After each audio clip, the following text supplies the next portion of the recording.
Welcome back. Let's head out to the market. What exactly is going on? The dollar to the Naira? Oh boy. I know you know the numbers. Let's not even talk about the pounds. It's incredibly, I don't know. It's just difficult to describe. That's why we have Laddie Williams, business anchor and correspondent, joining us. Laddie. Definitely a tough time for us all. Yeah. I don't even know how to, the words I'm literally like, there's something called difficult. Price discovery, but the only sad thing is the price discovery direction is to the downside. So that's where we're having a problem, right now with the Naira. Interesting conversation you guys were having about, gambling. Just to touch a bit on that. Yeah. If you guys are looking for a sure game, call me and I'll sell it to you. Really? On the sideline.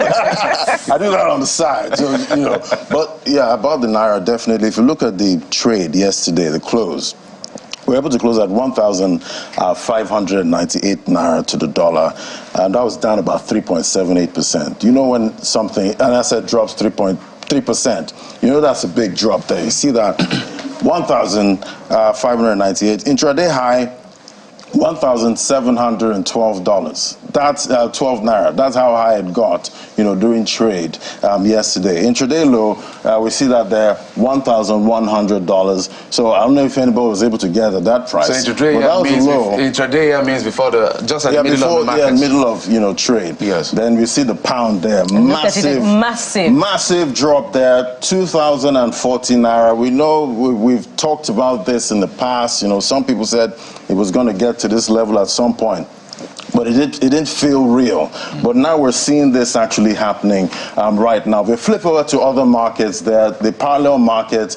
We see there 1,659 Naira. That's for the parallel market. Then the popular P2P market, where the crypto traders, trade. We see USDT there, same as the parallel market, 1,659. So we're seeing weakness across board, with the Naira, and definitely this is, mounting pressure on everyone, at this point, because at the end of the day, wage earners are feeling the bite, at this point. We're seeing the commodity prices. We're seeing I saw a video you put up, the last time, and saw the price of spaghetti.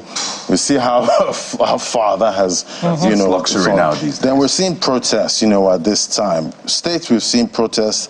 We've seen protests in Kano, Sokoto, Niger, Osun, and Oyo states. If we drill down on the inflation rates in those states, we see that Kano there is at 28.42%. That's the inflation rate in Kano, alone. Sokoto is 28.26%, Niger 29.80%, Osun 32.31%. That's even higher than the national. Than the national. Then we see Oyo there, 34.5%. So we're seeing, so it's understandable, why you see protests, in these states, because they're seeing really high inflation. Then let's look at the states with the highest inflation rate at this point. They're not protests, there yet. We're seeing Kogi with 35.79%. Abia has 33%, and Rivers has 32.74%. Those are the states with the highest inflation, at this point. So it just goes to show that everyone is feeling it at this point, but some states are feeling it even more. And definitely the cost of living crisis right now. At the end of the day, it's allowed, to protest. But at the end of the day, we don't want a breakdown of law and order. There's been protests in Kogi. There's been protests in Kogi. Exactly. The state with the highest inflation. So at the end of the day, the big question will be, what are the drivers? Because the government has put up this policy of no fuel subsidy. Now we know there is some subsidy, the floating of the Naira and all of that. The whole idea is to allow that free market, but it appears productivity is not ramping up as much. What exactly? So why all of this? So at the end of the day, we're seeing moves, by the central bank at this time. The latest ones we've seen with the PTA and BTA, CBN has stopped cash payments and directed banks to use electronic channels, at this point. We've also seen limits on repatriation of proceeds by foreign oil firms. We see the CBN is really doing all it can, with all of this secular, liquidity, to boost liquidity of this. But at the end of the day, we know the structural issues are still there. If we're not able to sell oil, as we should in the market, because that's our major revenue earner, at this point. If we're not able to sell the amount of oil we're supposed to sell, then we're going to have a problem. We still have refineries we're supposed to actually supply oil. We're seeing Dangote refinery is going to, at some point, having to import US WTI, at this time. And we're seeing other refineries, trying to come on stream.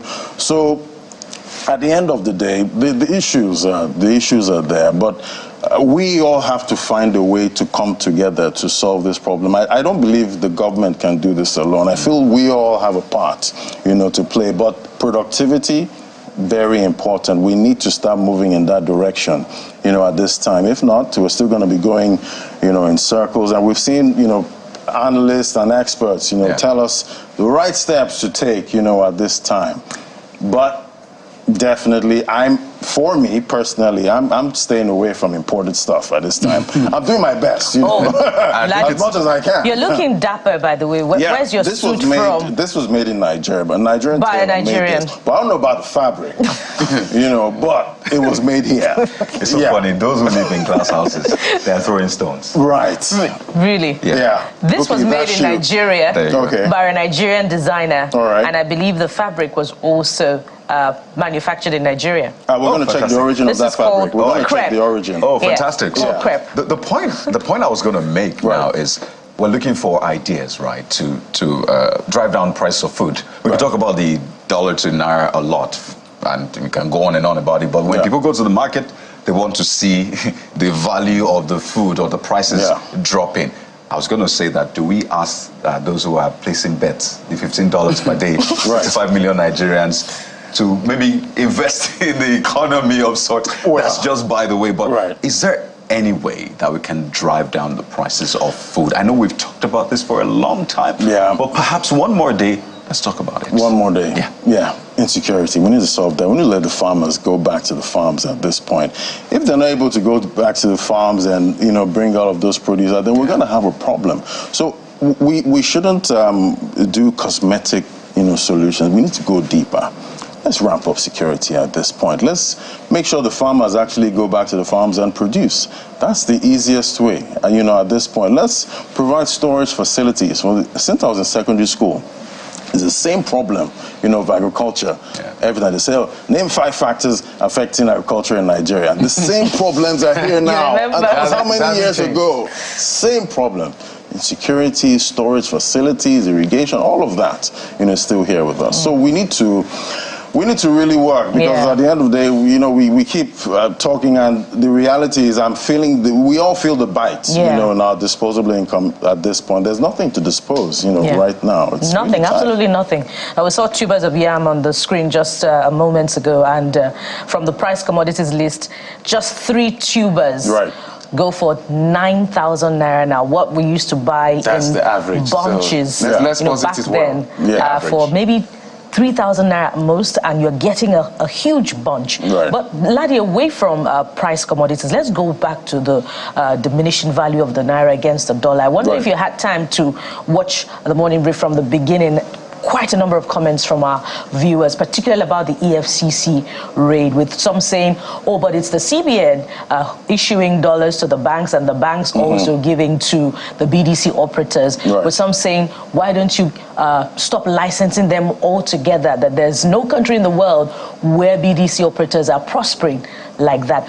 But even at that, Ladi, if all of these were done, how significant would it be to strengthen the Naira? I'm curious. Because, at this point, the FX market in Nigeria is a very complex one. And the truth of the matter is, at the end of the day, we know there are some people that are profiting, from what all of this, going on in the market.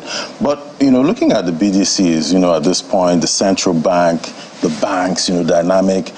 Just a few weeks ago, we heard the central bank intervened, in the FX market, pumping about $41 million, in there to about 5 banks. But the rates, that the central bank sold to the banks was about 1,400 and something Naira to the dollar. So I'm thinking, if the CBN is selling to the banks at this rate, how much are the banks going to sell? To the population. But at the end of the day, it's a cost if the CBN is going to have to sell lower than that, you know, but can the CBN afford to sell at maybe 900 or 1,000 to the banks? Maybe that would crash the, you know, the price. But at the end of the day, that cost will go somewhere, you know. So at the end of the day, we're trying to, we know the CBN is doing all it can to, you know, to shore up the Naira, but to defend the Naira, we need a lot of dollars. All right, well, you know, we need a lot of dollars. We need a lot of dollars that we do not have. But sometimes the signal the people are getting is the fact that we know that the CBN, the monetary and the fiscal authorities, they are doing their bits to make sure this works. But to the people, it looks like nothing is being done because it's not moving. When you go to the market as much as and you're having to pay so much, you know, it just feels like nothing is happening. And besides what's like it's going to get better, there's no empirical data to show that, okay, this is what better means. So maybe the CBN and the fiscal authority will be able to say, besides the CBN governor saying 21% at the end, which is a tall order from 29.9, let's see how things play out. Larry Williams, business anchor and correspondent, thank you so much. Thank you. We're checking on you as the markets continue to evolve. And we hope that when we come back next time, it's going to be different. Yeah. Hashtag strengthen the Naira. Maybe he's going to come talk about sports betting. All right, we'll take a quick break now. When we come back, guest we talked about at the beginning of the program, reality TV star, now musician, Efe Money, joins us. Stay with us.